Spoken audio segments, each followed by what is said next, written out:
Miami hosts a town hall meeting to address the rising concerns. And flooding still a concern. While we're getting closer to the rain being over, we've still got a couple more hours to go. We have the latest from the Skywatch Weather Center. And millions of Americans are traveling this long holiday weekend, even if it costs more. The 4 states' most watched news starts now. Former inmate files a lawsuit claiming she and others were sexually abused and deprived of their rights while behind bars. This is KOAM News at Noon.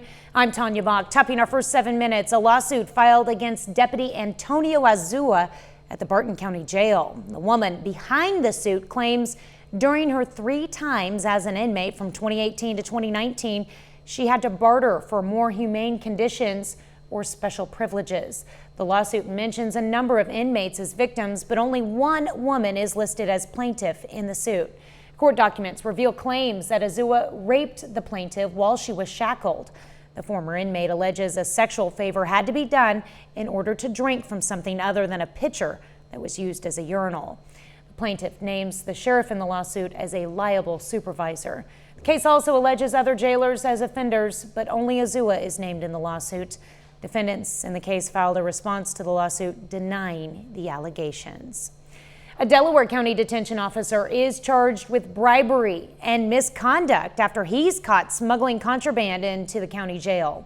Anthony Coronel also faces 2 counts of introducing contraband into a penal institution and possession with intent to distribute.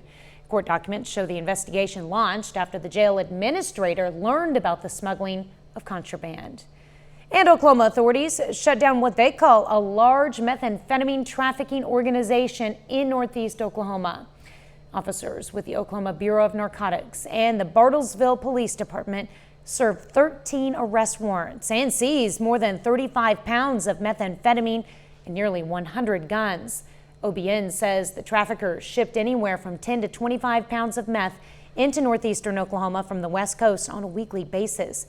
Those shipments would then be moved onto the streets in Washington County, Nowata County, and into parts of Kansas. Well, year after year of flooding leads to legal battles and rising tensions between the Grand River Dam Authority, property owners, and the city of Miami. In response, the city has scheduled a town hall meeting to address some of those issues, including the GRDA's operation of the Pensacola Dam. That meeting is set for June 10th. From 7 to 9 p.m. at the Coleman Theater in Miami. Among those attending will be city and community leaders, legal counsel, and experts. City says the meeting will include updates on some legal disputes and opportunities for public comment and questions. Well, we've definitely seen enough rain this month to cause concern. Let's go straight to Michael. Look at the forecast. Tanya, let's start down in Ottawa County, exactly where you were talking about with Miami and that commerce area where the Neosho runs through. We still have a flood advisory, and this has been extended 12 hours. It was supposed to expire Friday night. We've now moved that all the way into Saturday morning, as well as the Osage, Little Osage, and Marmonton rivers still with flood warnings. An overall look at what we're experiencing right now. So the large band of rain, it has now moved off just to the far east of our southwest Missouri counties, more encompassing through Springfield and Branson up to Rolla. But remember, with that northerly kick that it's got to it as everything turns over on itself, you can almost see the middle of what would be an imaginary clock, if you would, and then spin it backwards. And that's why everything from the north still kicking through the central portions of the 4 states, whether it be southeast Kansas or right along the state line. Now, with that being said, we are out of the realm of intense rain. No thunder, no lightning, and now we find ourselves just a couple hours away from calling this thing good. A little bit of a warm-up out to the west where it stopped raining altogether. 65 is a matter in Chanute and 62 in Yates Center. Compare that to 55 in Miami and 54 in Monette. As we continue through the afternoon hours, our timeline really hasn't changed. We'll hold on to this still about, say early evening, and then dispatch it out to the east. Now, Tanya, coming up here in just a little bit, couple things I want to break down. Number one, as you talked about, the amount of rain that we picked up, but also too, it is that time that we turn our attention to Memorial Day weekend, and we're going to be in store for a warm one. Question is, what are the humidity and the wind going to do? Is it going to feel like 95 or is it going to feel like 87? Well, whatever it feels like, people are going to get on the road. If it's got sunshine, I am good to go. And travel concerns, you're right. At least we got that flooding out of the way earlier this week. Yeah, thankfully. All right, thanks, Michael.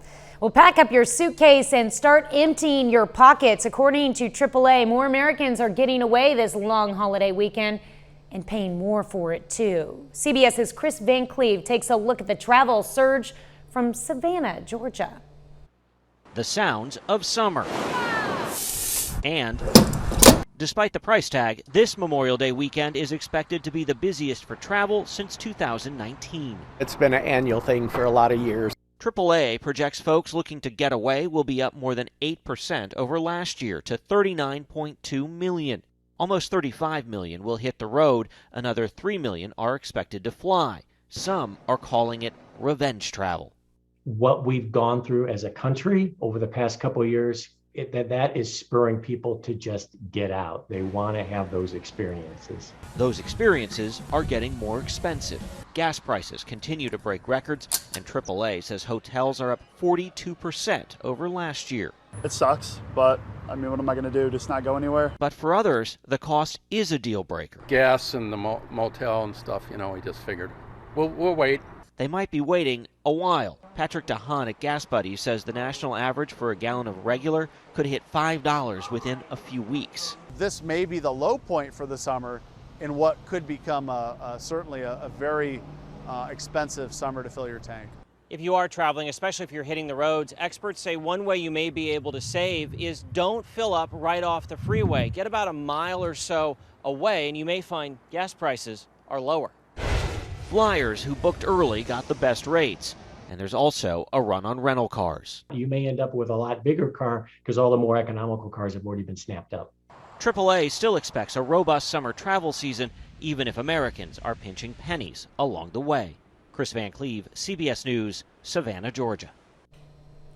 Well, experts suggest making sure you're up to date on car maintenance, have appropriate tire pressure, and stick to the speed limit to help maximize your gas mileage. And while most COVID restrictions have eased, AAA is advising travelers to follow CDC guidance, which still recommends masks in indoor public transportation settings.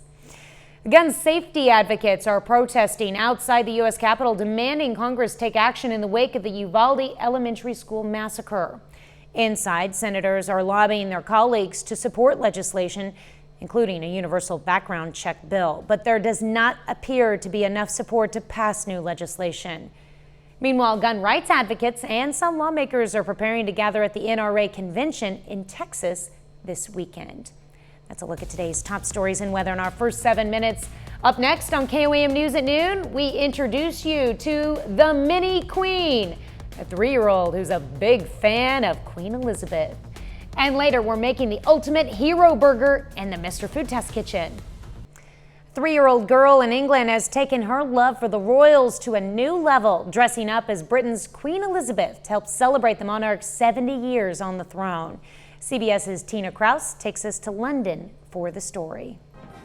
Little Isla Bates is making the royal rounds as a mini version of Her Majesty, with a signature coat and matching hat, pearls, and even a beloved toy corgi at her side. Hello, darling. The 3-year-old is a big fan of Queen Elizabeth, and she's delighting nursing home residents across the country with surprise royal visits. I thought she was very sweet, and I thought she was very elegant, and I thought she was well trained, yes. Isla's royal role as mini queen comes as the country prepares to celebrate the Queen's Platinum Jubilee, marking the monarch's 70 years on the throne. She loves it. The wave comes out, the straight face, but then she laughs about it. She's digging deep to emulate the Queen, even planting trees in her honor, one of many royal duties the 96-year-old herself has mastered over the years. This tiny royal is still perfecting her performance and doing her best to stay in character as she charms crowds across the UK. Tina Kraus, CBS News, London. So proud of that little girl. Isla's grandmother says she came up with the idea for the Mini Queen when she saw a little girl in America dressed as the Queen for Halloween. I have my own Mini Queen Mine, I don't have to feed. Still to come on the KOAM News at noon, Mr. Food. To be a hero this holiday weekend, we have a way to help you do just that. But first, Michael Aislip returns with your royal forecast. It's about 45 minutes ago, give or take 11:30, and I noticed the wind had shifted, and I wanted to actually see if we were going to warm up a little bit because skies were breaking, and we saw some blue sky and some sunshine outside of Television City. That's a live look of what it is right now, not but 45 minutes later. And trust us, everybody like you at home, we are just ready to get out from underneath this. And slowly but surely, we are getting there. It's just the fact that it just keeps on kicking around from the north. And we can illustrate this. Let's put this on a 5-hour loop, because that'll give you a good idea about how that northerly part just keeps on turning over. And so as we push out to the west right here, you notice that things are clearing off. Now, that's obviously without the cloud cover. But look at how the circle just keeps on maintaining itself. The eye of it, if you will, I'm certainly not going to equate this to a hurricane, but the eye of it is moving up I-44. We just need to get on the far west side of it, because after that, we will be done with our precipitation. Of course, if you go back to Saturday, anything that you see in the orange right there, that's building up in between 3.5 to 4.5 inches. We even have places in Berry County that are pushing up close to 5 inches of rain. And of course, everybody pretty much in the green, indicating inch and a half easily. We talked earlier about our flood warnings. The new addition to the flood warning is going to be the Marmonton River. Osage and Little Osage have been a part of that all week long, and the Maridicine is also now part of the flood warning as well. Down to the south, as we mentioned earlier, they have the public comment coming up with the flood conditions in the Miami, Oklahoma area, and the flood advisory, of course, is in effect for the Neosho. It's been extended, however, all the way until Saturday morning. Give you an idea about how there's nothing back to the south and nothing off to the west. Those are the two problematic areas that kept on getting in our way all week long. So after we can kick this out, we'll be good to go. Look at the skies over Joplin. This is the same one that we went to commercial break to, and we actually saw a hint of blue. Let's just go ahead. This is live TV at its finest. We can take a look at the dark clouds, a harbinger of what's to come here during our early afternoon hours through Joplin, because anything like that, you know, is just waiting to pop open. 59 degrees is where we stand. We're seeing temperatures begin to warm out to the west. Chanute being our warm spot right now at 65, but everybody else pretty much stuck in the 50s, especially where we're still receiving the rain.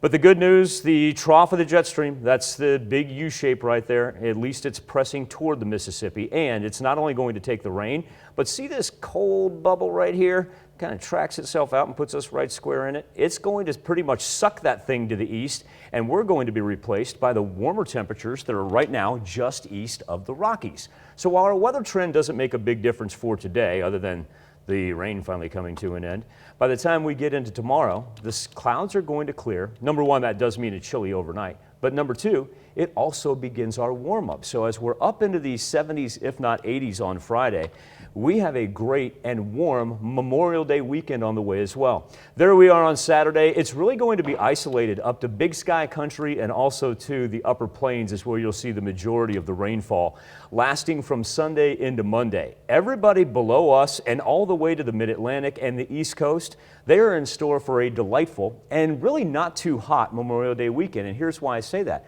Earlier, Tanya and I were talking about, is it going to feel 87 or 95?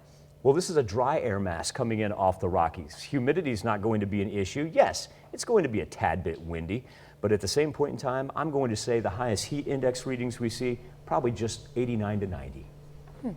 Well, I'm looking forward to a great weekend. These temperatures, they look amazing for the weekend. You know, after next Wednesday, I'm going to ask that you bring them back down into the 70s again. But we just need that to need that to evaporate moisture. Yeah. That's all that's good for right now. Yep. Yeah, let it be warm this weekend. It's been chilly this week, yes. So it'll be nice. Get outdoors and enjoy the. Thank you, Mother Nature. We love you, Mother Nature. Thank you. Thank you. All right. We take this time to honor today's four-state hero. Purple Heart recipient John Chambers in the U.S. Army. The soldier from Pittsburgh, Kansas, joined the 38th Infantry in June of 1944. He fought at Normandy and at the Battle of the Bulge. Sergeant Chambers earned a number of honors, among them the European, African, and Middle Eastern theater campaigns with 4 Bronze Stars. To Sergeant John Chambers, we thank you, our 4-state hero. Save the day this Memorial holiday with a tasty meal on the grill. Howard shows us how to make the ultimate hero burger in the Mr. Food Test Kitchen. When we think of Memorial Day, most of the time we think of backyard get-togethers, maybe a mattress sale, and of course, lots of food. However, I want to make sure that we don't lose sight of what the day is truly about. Remembering those who gave of their life so we can live in freedom. And with that being said, I want to share a recipe for what I call the ultimate hero burger. Up until recently, I would start by buying a big package of ground beef and forming it into burgers and then cooking them off. They were good, but when I have a bunch of people over, I found it's a lot easier to use premium frozen burgers since I can cook them right from the freezer. That way, there's no waste, and it saves me prep time. Pretty cool, huh? Once they're cooked to our liking, we melt some cheese over them and place them on buns that we've already topped with lettuce, tomato, and caramelized onions. Then we finish each one with sliced pickles, crispy bacon, and our tasty 5-star mayo. You better open up wide because these are big in size and flavor. To get the recipe for what we call the ultimate hero burger, simply visit our website. I'm Howard in the Mr. Food Test Kitchen, where today we found a memorable way for you to say, ooh, it's so good. Looks juicy. You can find this recipe along with a lot more good food from the Mr. Food Test Kitchen online. Just go to our website at koamnewsnow.com. Here's a look at our 4-state market prices.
Well, we checked out those dark clouds over 7th and Rangeline about 10 minutes ago, and now you can tell it's about to get on it. We've got some scattered raindrops already on the tower camera.